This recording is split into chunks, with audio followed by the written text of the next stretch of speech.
2020 has been a crazy year. There was a lot happening and simultaneously not happening in the Seiyu industry. I don't know about you, but I found 2020 to be a pretty intense year for Seiyu and even us fans, as there was a lot of content being released soon after Japan entered a nationwide quarantine. Knowing how the Seiyu industry is still rather conventional and music and games were seldom made available to overseas fans with the same ease as for domestic fans, I confess that I wasn't expecting Seiyu and 2D music projects, for example, to adapt that fast to the changes and give their fans all the more reasons to love them. There were amazing gifts given to Seiyu fans, but there were also things that I wished had been given to us.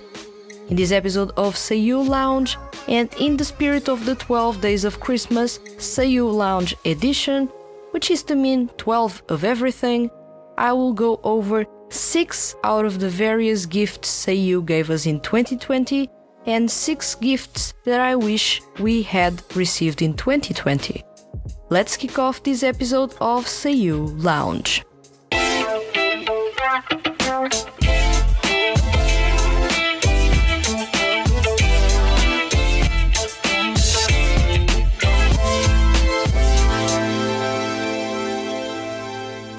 Welcome to Seiyu Lounge. I am your host Vanessa, and today I will bring you 6 gifts we received from Seiyu and 2D music projects and 6 gifts I wish we had received this year.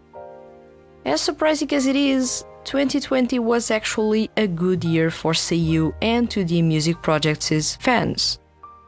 Aside from the unfortunate, albeit necessary cancellations of several big-profile live shows by some of the most popular 2D music franchises, fans actually got plenty of great and unexpected things from both Seiyu and 2D music franchises.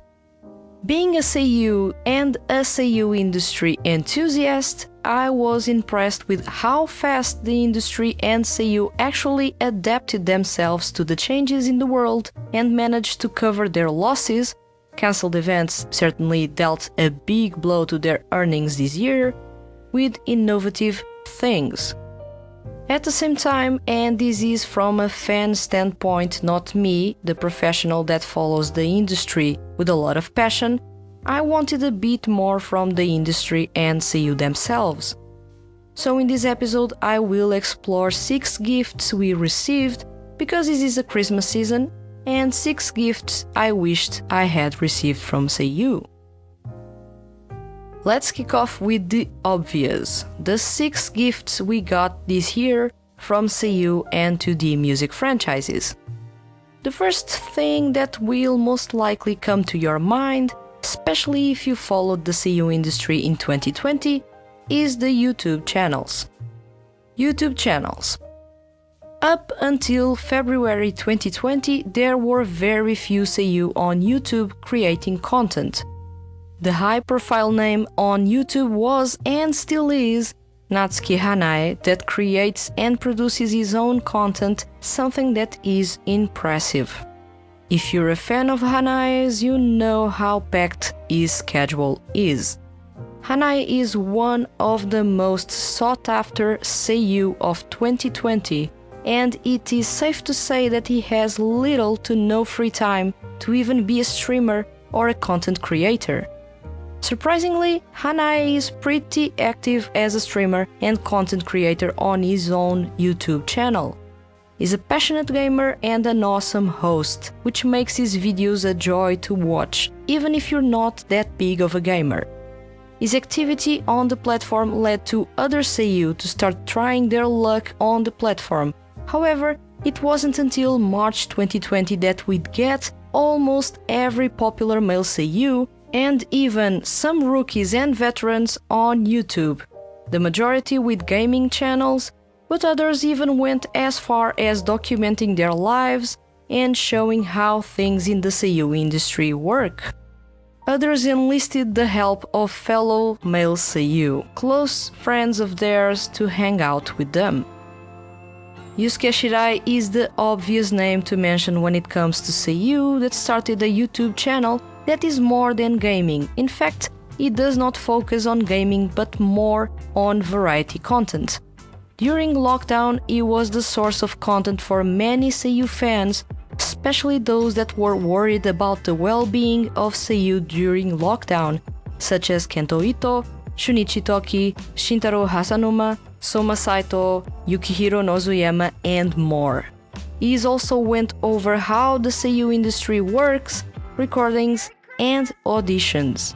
This was refreshing as most seiyuu usually tend to avoid going into detail about those. Tomoaki Maino went the games and sports route. His fans can attest to the fact that Maino is a massive fan of sports, especially baseball, but that's not all. He also went as far as to tell his fans how recordings work, especially for BL, a field of work in which Maino is really active as a big-time voice actor. Subaru Kimura initially went the goofy way with content that is a bit niche, as it's more focused on his geeky passion for Coca-Cola, but around the summer season he opened 2 personal YouTube channels showing Kimura on and off work. It is really interesting, and as far as candid content goes, it's a really good look into the life of a voice actor. Ryohei Kimura took his passions for alcohol and games and created a gaming channel in which he plays games at his own pace while with a slight buzz. Light-hearted and fun content can be found there. While for seiyuu, launching a channel was a bold strategy to earn more money, at least some to cover for their losses due to cancelled events and recordings, those channels ended up keeping company of their fans in these trying times. Music on streaming platforms worldwide. I've already went over this topic on episode 3 of Seiyuu Lounge, but it deserves another mention. At the Hand That Feeds HQ, that is a companion to this podcast, I have always been about the seiyuu and 2D projects' music. I am a massive geek about music and have a passion for voice acting and male seiyuu. So in 2010, I launched the website, hoping to share both passions with fans around the world. What I instantly found difficult in my plan to write about music, namely reviewing music, was that there weren't easy ways to access it legally. Importing the music is extremely expensive, and if you're passionate about a certain seiyuu or 2D music project, it can be an insanely expensive hobby. Me, wanting to review seiyuu music but not particularly a big fan of anyone by that time, wanted to access music through legal ways to review it. It was difficult.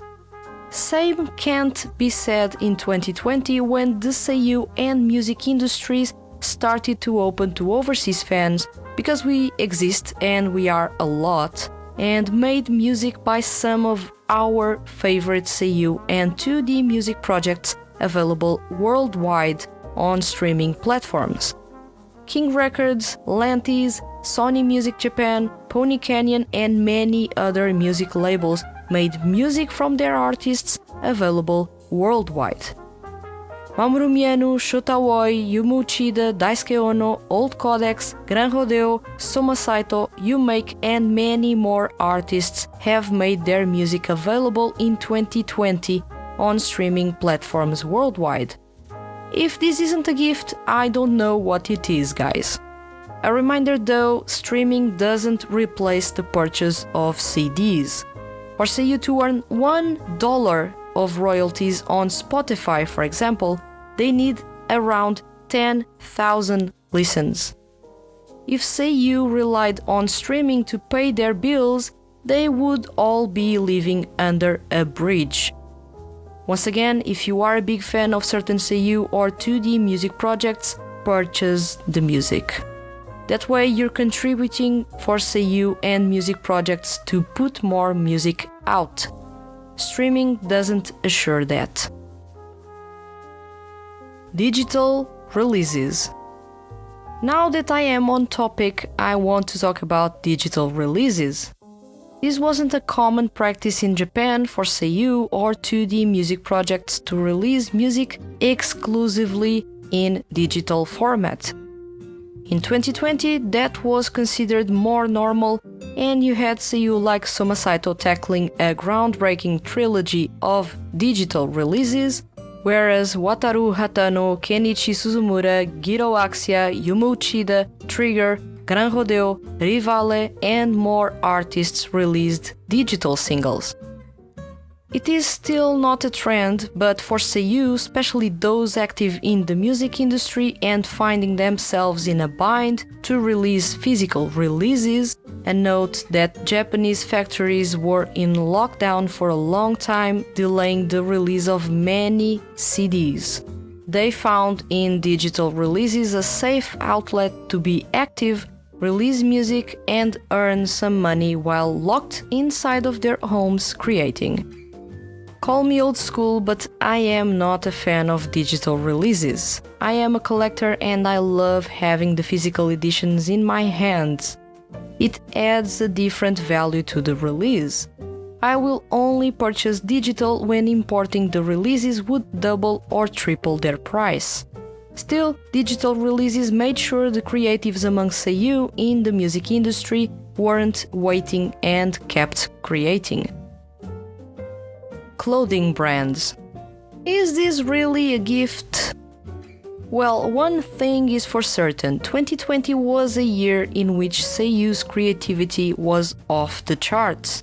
And due to the fact that many Seiyu found themselves struggling to come by, and others, the really popular ones, saw their earnings drop considerably, many Seiyu tried their luck at launching their own clothing or apparel brands.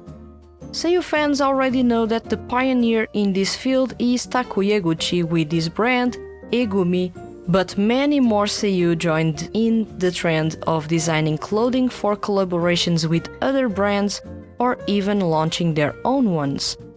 Yuki Kaji, Yusuke Shirai, and Yoshiki Nakajima launched their apparel brands in 2020, venturing through a territory that their fans weren't expecting.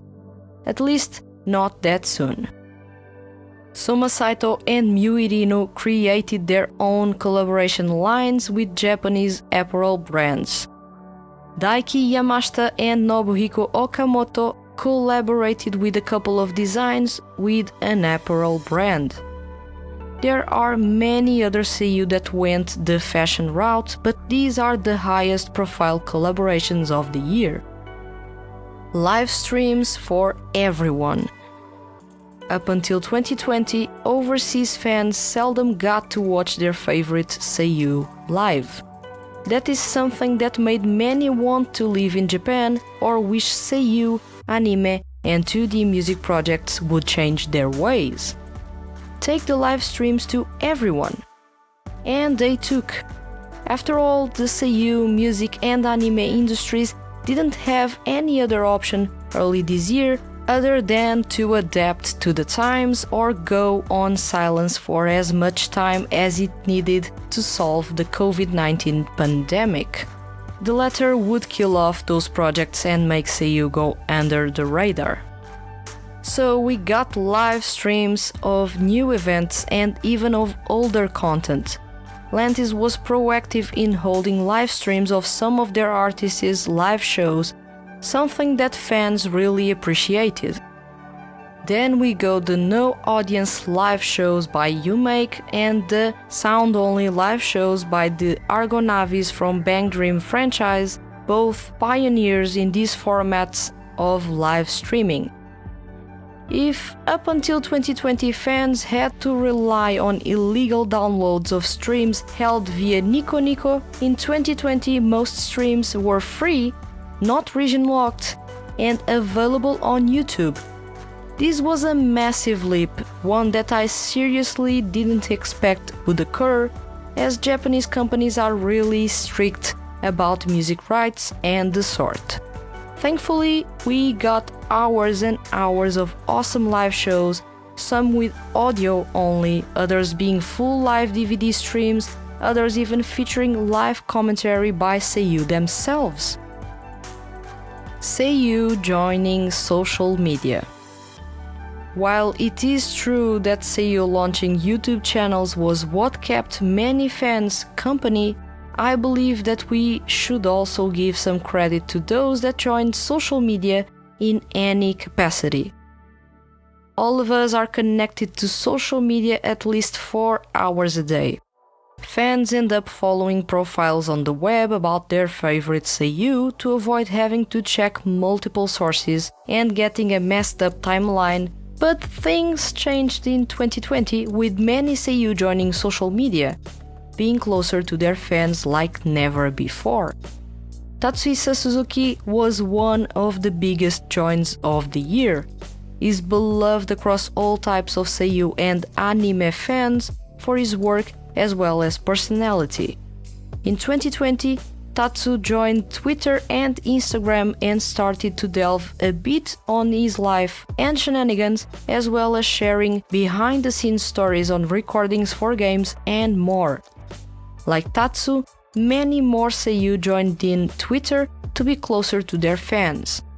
Coming after work with insane schedules and still taking the time to update their fans on social media is something worth commending. Now that I went over some of the gifts we all received from male Seiyu and 2D music projects, it's time to delve into the things I wish I'd received from both. This is highly subjective and most wishes and ideas that quite possibly won't happen.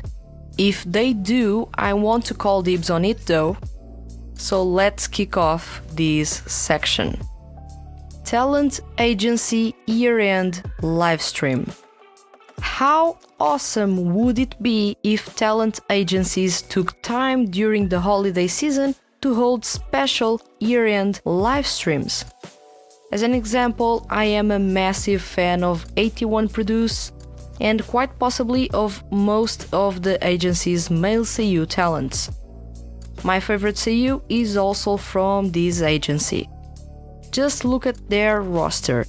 Shinichiro Miki, Kenta Miyake, Takuya Eguchi, Soma Saito, Kento Hito, Yoshiki Nakajima, Kotaro Nishiyama, Wataru Hatano, Shunsuke Takeuchi, Yuki Sakakihara, Wataru Komada, Shinichiro Kamyu, Shuma Konoe, and many more. 81 Produce is packed with top-tier talent. At the same time, this is a talent agency that focuses on developing their talents in a wide variety of fields and has in-house some of who I consider to be among the most talented singer-songwriters in the industry: Soma Saito, Yoshiki Nakajima, and Kento Ito. As someone that closely follows music releases by male Seiyu and 2D music projects, it's impossible not knowing at least these three big names. So yeah, a year-end live stream with all members of 81 Produce, imagining that each Seiyu got to take some time off to participate, would be really awesome. This is of course a wish I have. I do love seeing interactions between Seiyu, and especially those specially brotherly bonds they share from being in the same agency and having experienced the same things. We all know a bit of the crazy things they have to deal with in the Seiyu industry, so to see that by the end of the day they managed to find someone to have their backs and lend them a shoulder within the industry is something that warms my heart. Quite possibly you'll find that you actually like a lot of Seiyu that are represented by a specific talent agency. Imagine that talent agency decided to do a special live stream featuring all your favorites. Pretty awesome, isn't it? Unfortunately, with each Seiyu having their own packed schedules, it may be difficult to have everyone in the same page, available to be in the same place to participate in such a thing. still it would be something I'd watch in a heartbeat. Franchise live shows to be live streamed as well. This may sound contradictory, especially if you paid attention to what I've said was a gift in 2020. Think with me for a second.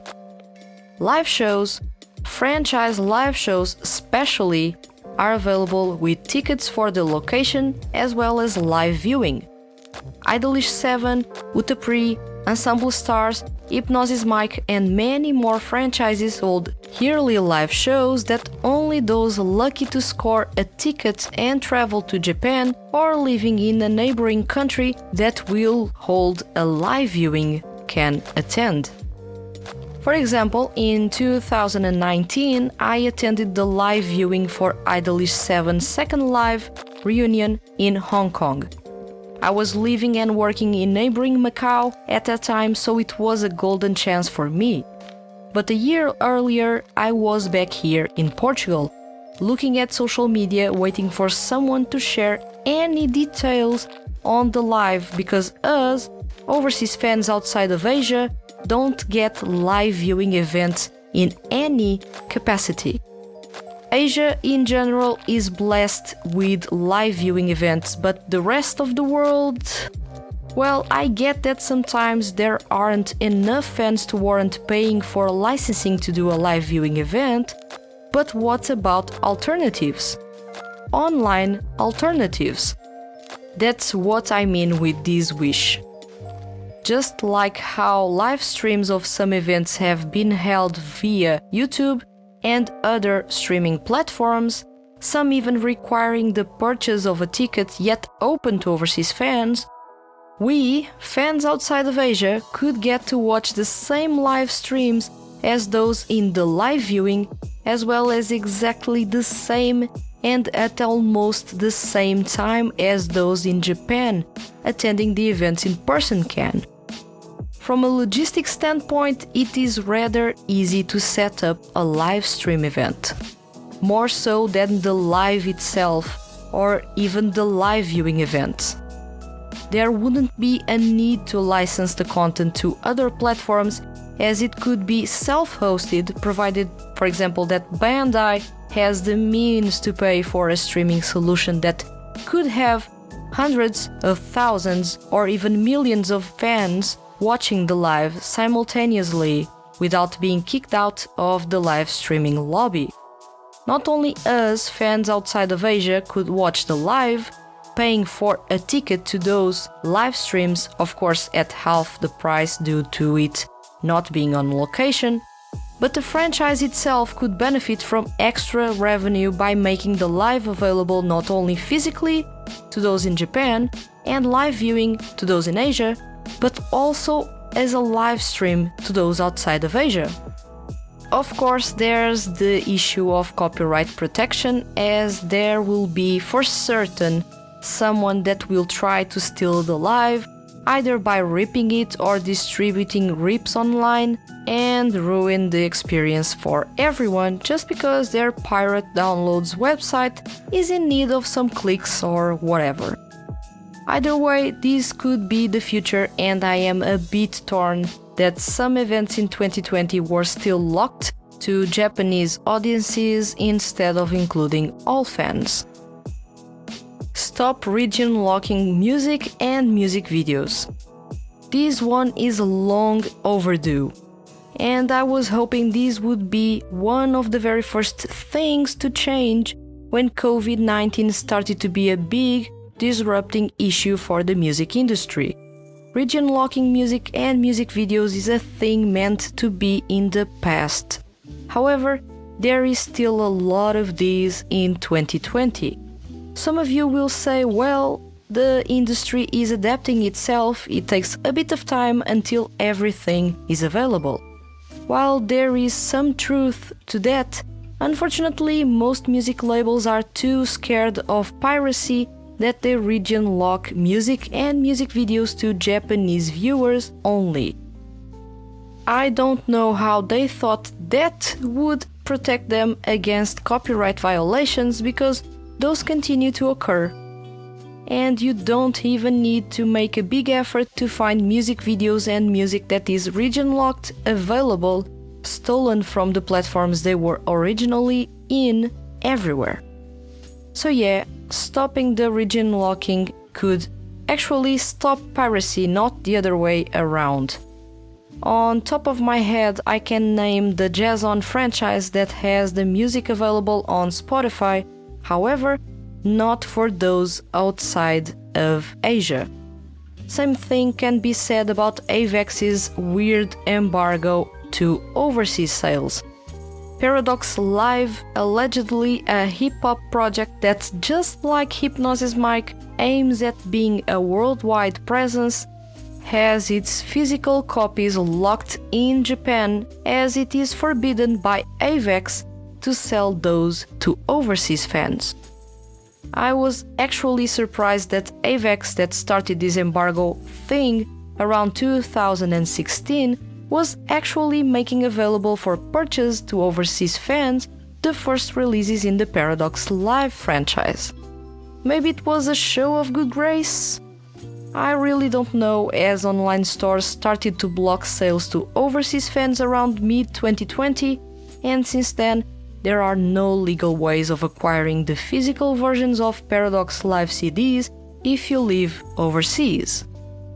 Wataru Hatano and Gakto Kajiwara are also in the same bind. If you are a hardcore fan of Paradox Live, Wataru Hatano and Gakto Kajiwara, good luck trying to find an online store that can sell you the physical editions of the most recent albums. That's why I'd love region-locking content, music and music videos to stop happening. And I was hoping that, with the quick adaptation of many players in the industry, it would have happened. Seems like it's still a long way to go. Solo artist live shows. This overlaps with some of my wishes and even some of the gifts in 2020, but it can't be talked about enough. Up until February 2020, Seiyu were holding live shows in physical locations. With the pandemic hitting, the shows were cancelled, many that were to be announced never got their announcements out, dodging quite swiftly the whole refund galore that happened throughout the year. Solo artists were cooped up at home or in their studios. I know you will be saying, well, they couldn't do anything else. I agree with that to an extent. There were Seiyu releasing short videos even during quarantine. Mamoru Miano, Shota Aoi, Yuma Uchida, Kenichi Suzumura, just to name a few, but the industry itself wasn't able to respond quickly enough nor adapt to the changes and make the live experience available on a digital, distanced setting. Although there were bands such as Gran Rodeo, Screen Mode, Argonavis, Gyroaxia and more already holding their no-audience live shows in the summer, solo artists were nowhere to be found. And that continued up to December 2020. Only this month we got the very first live show held by a solo artist. King Records found a way to actually deliver a live show experience to Mamoru Miano's fans. I guess this will be the start of a trend to hold shows through this format, even when things get better and live shows can be held safely. I would have loved to have had a Soma Saito, Shota Aoi, Toshiki Masuda or Makoto Furukawa live show to watch via livestream. It could even have been an acoustic set, which requires less people performing alongside the Seiyu in question. We got close to nothing. A licensed outlet to stream old live shows and events. Up until now, my wishes were all things that can be achieved. But this is wishful thinking right here. If you haven't noticed so far by listening to the episodes of Seiyu Lounge, I like going back in time, talk about the history of the Seiyu industry, pivotal moments, records, and the sort. Many of you haven't watched some of those live shows or early notice events from Queen Rose or Automate, in which some of your favorite seiyuu were rookies, or in which the seiyuu industry was completely different from what we now consider the industry to be like.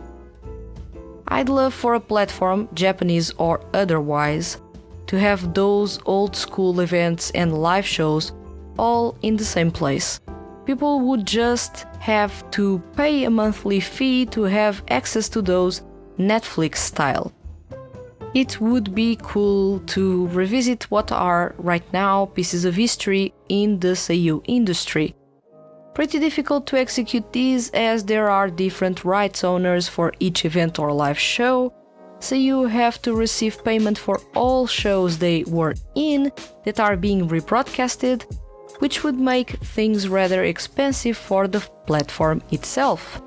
Still, I would have loved for something like this to be launched. Behind the scenes and making of footage. Lastly, another thing that I love is behind the scenes and making of footage. I am that type of person that purchases the limited editions that have both things in it. I am from that generation that used to watch those making-of episodes on MTV. I am also the person that watches how things are done on Discovery Channel. To sum it all up, I am pretty curious and I love to learn new things. Music and music video production are two areas that I am particularly curious about. I know that most limited edition CDs come with making-of footage, but behind the scenes on the album or singles production is something we seldom get. Honestly, we don't get it at all. Online there are few seiyuu sharing the behind the scenes of their music or music videos. Recently I came across Shugo Nakamura's behind the scenes on the music video for Oh No. That was insightful and showed a different side to Nakamura, showing his artist self, talking about the music and what was the concept for the music video. If you ever purchased a CD with making of footage, you know well enough that seldom you get the seiyuu talking about the music or music video itself. You do watch the seiyuu recording it, a couple of words on how they felt about the recording, and that's it. In my opinion, that's a really half-assed concept of behind the scenes or making of footage. I would have loved for seiyuu or artists to start sharing making of or behind the scenes footage on the production of their music on their official YouTube channels. If seiyuu or music labels are worried about loss of revenue, then make only available footage that is 5 years or older on the platform. Those CDs are no longer new after that long and would be driving low to non-existent sales numbers by then, so there's no risk of people not buying a limited edition just because the content is online. It doesn't look like it, but there are a lot of people out there that geek about the behind the scenes and making of stuff like I do. Even with all these wishes, it is certain that 2020 delivered us plenty of amazing gifts by seiyuu.